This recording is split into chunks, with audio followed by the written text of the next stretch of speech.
الله يمسيكم بالنور والإيمان وطاعة الرحمن. إذا كنت أبغي أتكلم عن نعيم الحياة فلا بد أن أذكر الأخو والأخت.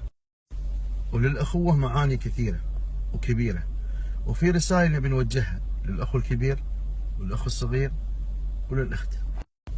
أولا لأخوي الكبير، أنت أبوي الثاني، وأنت سندي في هذه الدنيا، وأنت عوني بعد الله عز وجل. أما أخوي الصغير فأنت ولدي اللي قبل عيالي يلي حاتيتك قبلهم، وأنت حبيبي وعضيدي. أما أختي فأنت أمي الثانية، وما بغلا قبلك إلا غلا أمي، غلا الزوجة وغلا البنت يجي عقب غلاتك. مهما حبيتوا من الناس ما يعوض عن حب الأخ والأخت. ليش؟ لأنهم الأهم وهم الأقرب وهم اللي يخافون عليك. نسألوك عن النقاء قل هو قلب أختي، ونسألوك عن الأمان قل هو قلب أخوي. ودوم حط في بالك أن أختك ثاني رجل تعشقه في هالدنيا هو أنت يا أخوها، فخليك قريب منها. أختك نعم من بعد الله ثم أبوها، أنت عزوتها وسندها، خليك سند لها حتى قدام زوجها، خليك عزوة.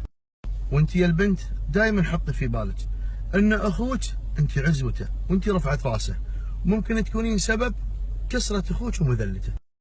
عشان كذا خليك دائما عزوة لاخوانك، ولا اعتزى اخوك اعتزى باسمك.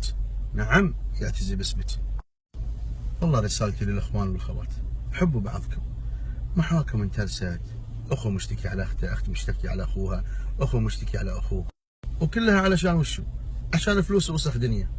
حرام، لا حد ياكل حرام وياكل مال ايتام، هذا اولا. ثانيا الشرع ابي يعطي كل حقه، وعقب كل بياخذ حقه وبيروح، لكن الاخوه شو يجيبها راحت.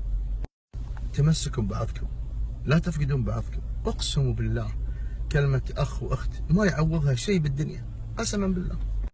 ترى الاخوه حصاها التعنز عليها لا كبرت. اللهم اني اسالك بهذه الساعه انك لا تفرق اخوان عن بعضهم، وان يصلحكم على بعض جميعا. والله العظيم وانا اتكلم معاكم ارسل لي اخوي محمد اصغر واحد من اخواني رساله على الدايركت، والان بشوفها وبحط لكم اياها. قسما بالله ما يدري اني بتكلم في الموضوع.